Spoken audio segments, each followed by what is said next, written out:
श्यावरि रामचंद्र की जय। नीलाम्बुजश्यामलकोमलाङ्गं सीतासमारोपितवामभागं पाणौ महासायकचारुचापं नमामि रामं रघुवंशनाथम्।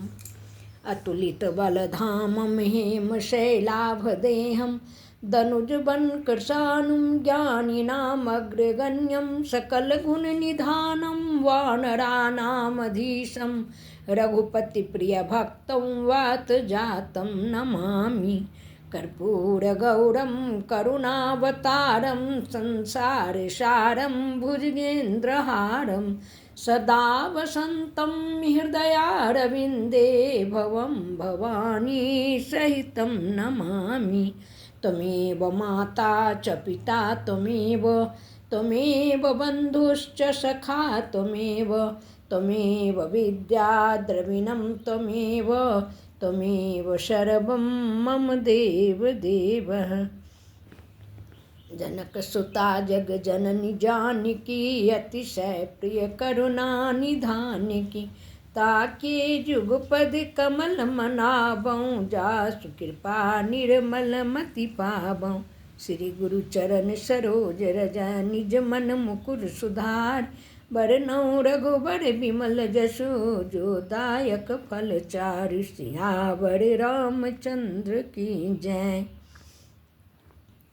आइए हम लोग 2 बार भगवान का भजन कर लें, क्योंकि गोसाई जी कहे हैं कि तू अंधाधुंध सरकार है तुलसी भजहु निशंक।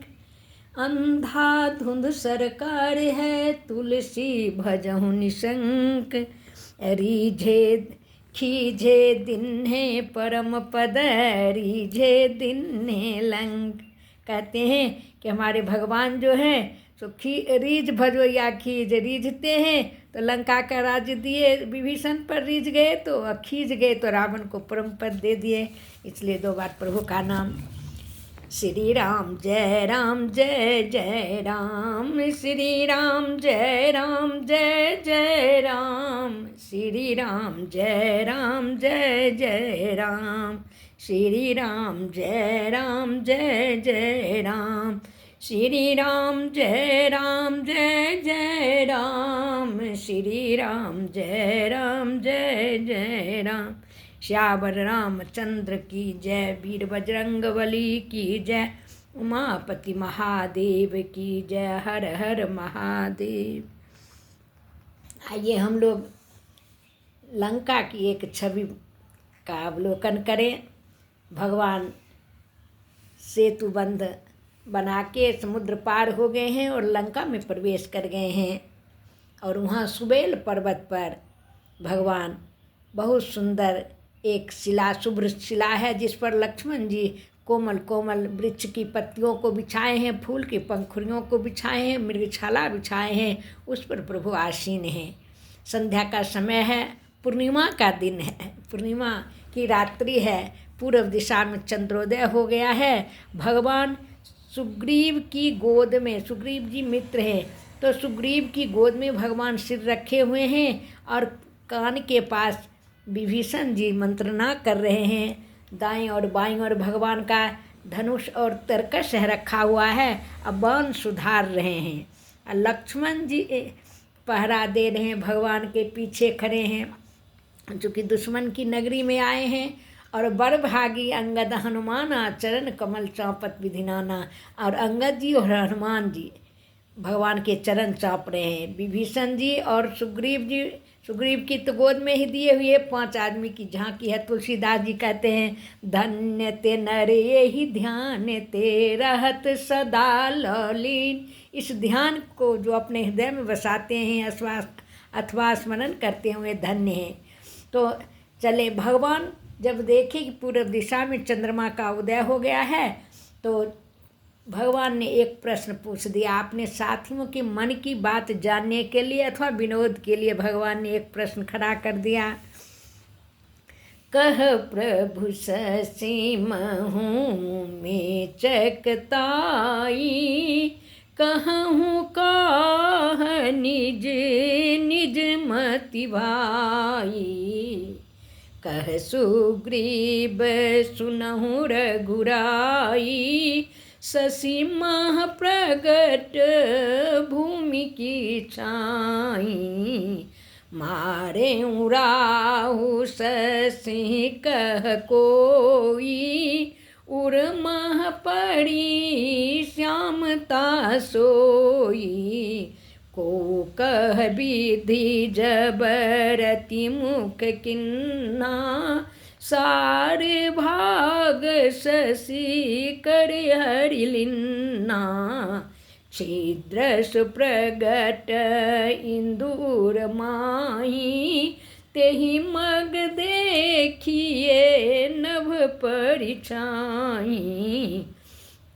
प्रभु कह गरल बंधु शशि केरा, अति प्रिय निज उर दिन बसेरा। विष संयुत कर निकर पसारी, जारत बिरह बंत नर नारी।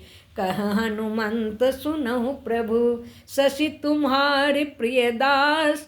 तौ मूरति विधुर बसऊँ, सोई श्यामता आभास। सियावर रामचंद्र की जय। प्रभु ने एक प्रश्न खड़ा कर दिया, काहे भाई चंद्रमा में ये काला धब्बा क्या दिख रहा है, सब अपने अपने मत के अनुसार कहिए। तो सुग्रीव जी भगवान के मित्र थे। सबसे पहले सुग्रीव जी ने कहा कि सुग्रीव राजा भी हैं और राजा का ध्यान हमेशा राज्य विस्तार पर रहता है, भूमि के विस्तार पर रहता है। इसलिए सुग्रीव जी कहते हैं कि हे रघुनंदन, ये चंद्रमा में पृथ्वी की छाया है, भूमि की छाया है, वही काला काला दिख रहा है। फिर विभीषण जी की बारी आई, चूँकि मित्र विभीषण जी भी थे। तो विभीषण जी को रावण जो है लात मारी थी, मार ही याद थी। इसलिए विभीषण जी ने कहा कि हे प्रभु, सो ये राहु जो है, जब अमृत मंथन हुआ था तो भगवान मोहिनी रूप में जब देवताओं को अमृत पिला रहे थे, तो राहु राक्षस सूर्य और चंद्रमा के बीच में घुसकर अमृत का पान कर लिया था। उसी समय सूर्य और चंद्रमा बताए थे कि ये राक्षस है, देवता नहीं है प्रभु। तो भगवान उसका शिरच्छेद कर दिए चक्र से, तो वो दो हो गया, राहु और केतु। तो विभीषण जी कहते हैं, हे महाराज, राहु ने चंद्रमा को मारा था, चूँकि राहु का दुश्मन चंद्रमा हो गए, भगवान को बताए थे। तो राहु जो मारा है वही दाग है चंद्रमा में, वही काला धब्बा दिख रहा है। उर्मह परी श्यामता सोई, वही उसके हृदय पर जो मार्ग का दाग पड़ा हुआ है। अब कहते हैं कि अब नवयुवक थे ये अंगद जी और राजकुमार थे, इनके पिता राजा थे बाली, और बाली के बाद यही राजा बनते। लेकिन भगवान बाली का वध करके सुग्रीव जी को राज्य दिए और इनको युवराज का पद दिए। तो इनके मन की बात जो निकल गई, कहते हैं हे प्रभु, सो ब्रह्मा जी जब कामदेव की पत्नी रति का मुख बहुत सुंदर है, तो अंगद जी कहते हैं कि ब्रह्मा जी जब कामदेव की पत्नी रति का मुख की सुंदरता भरने लगे, सुंदर बनाने लगे, तो चंद्रमा के सार भाग के सारे तत्वों को, सौंदर्य को निचोड़ कर रति के मुख में दे दिया। तो चंद्रमा में छेद हो गया, उसी छेद से आकाश दिख रहा है, वही काला काला दिखता है। तब भगवान स्वयं बोले, अंगद जी के बाद भगवान स्वयं बोले, कहते प्रभु कह गरल बंधु शशि केरा। कहते हैं भगवान कि हे भाइयों सुनो, चंद्रमा जो है वो भी समुद्र मंथन से निकला, सागर से, और जहर भी समुद्र मंथन से निकला। जहर का रंग काला होता है, तो जहर और चंद्रमा दोनों भाई हुआ। तो भगवान भैया भरत से बहुत प्रेम करते हैं, तो सोचे चंद्रमा भी अपने भाई जहर से प्रेम करता है, वह जहर को ही अपने हृदय में बसाए हुए है, इसलिए काला धब्बा है। और ये भी, और सीता जी का वियोग है, तो सीता जी के वियोग में चंद्रमा की शीतलता भी भगवान को जला रही है। कहा गया है संयोगावस्था में जो सुखदाई होता है, वियोगावस्था में वही दुखदाई हो जाता है। जैसे विद्यापति कहे हैं, चानन भेल बीसम सर रे, भूषण भेल भारी, सपने हरि नहीं आयल रे, गोकुल गिरधारी।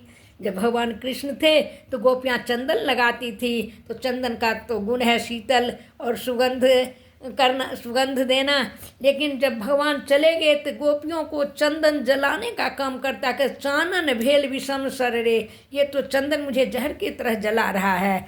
चंदन नहीं लगाती हैं। और आभूषण जो प्रिय था भगवान के रहते, वही आभूषण कहते हैं भार लगता है और उतार उतार कर फेंक देती हैं। तो भगवान को भी चंद्रमा की शीतलता सीता जी के वियोग में ठंडक नहीं पहुंचा रहा है बल्कि जला रहा है। कहते हैं इसके हृदय में जहर भरा हुआ है, इसका अपना भाई है जहर। देखते नहीं हो वियोगियों को यह अपनी किरणों द्वारा जलाता है। विष संयुत कर निकर पसारी, जारत विरहवंत नर नारी। तब हनुमान जी की बारी आई। अब हनुमान जी तो हमेशा भगवान के ध्यान में लीन रहते हैं, चरण भी चौंप रहे हैं और सोच रहे हैं कि सारे लोगों ने चंद्रमा के विरोध में ही बोला, हो न हो भगवान तो बाण सुधार रहे हैं, कहीं बाण न चला दें, निर्दोष चंद्रमा का वध न हो जाए। इसलिए और हनुमान जी भक्त हैं उच्च कोटि के, हुए सब में राम जी क्यों ही देखते हैं। तो कहते हैं कहाँ हनुमंत सुनहु प्रभु, शशि तुम्हारे प्रिय दास। हनुमान जी ने कहा हे प्रभु, चंद्रमा तो आपका प्रिय दास है, आपकी ही श्यामल मूर्ति मुझे चंद्रमा में दिख रही है, काला धब्बा कुछ नहीं है, आपकी सुंदर मूर्ति है। कहाँ हनुमंत सुनहु प्रभु, शशि तुम्हारे प्रिय दास, तौ मूर्ति विधुर बसऊँ, सोई श्यामता आभास, सियावर रामचंद्र की जय। भगवान प्रसन्न हो गए और सबके मन भाव, घटना एक ही होती है, दृश्य एक ही होता है, लेकिन देखने वाले अपने अपने दृष्टिकोण से उसमें अपना भाव आरोपित कर देते हैं। भगवान भी सब साथियों के मन के भाव को जानकर मन ही मन बड़े प्रसन्न हुए। और यहीं इस झांकी का अवलोकन करके हम लोग भी प्रसन्नतापूर्वक भगवान का 2 बार नाम लें। राम राजा की जय, सीता रानी की जय, राम राजा की जय, सीता रानी की जय, बोलो मिथिला अयोध्या की जय जय जय, बोलो मिथिला अयोध्या की जय जय जय, राम पहुना की जय, सीता बहिना की जय, राम दुल्हा की जय, सीता दुल्हन की जय, बोलो मिथिला अयोध्या की जय जय जय, बोलो मिथिला अयोध्या की जय जय जय। आज की कथा भगवान के चरणों में समर्पित करते हुए श्यावर रामचंद्र की जय, वीर बजरंग बली की जय, उमापति महादेव की जय। हर हर महादेव।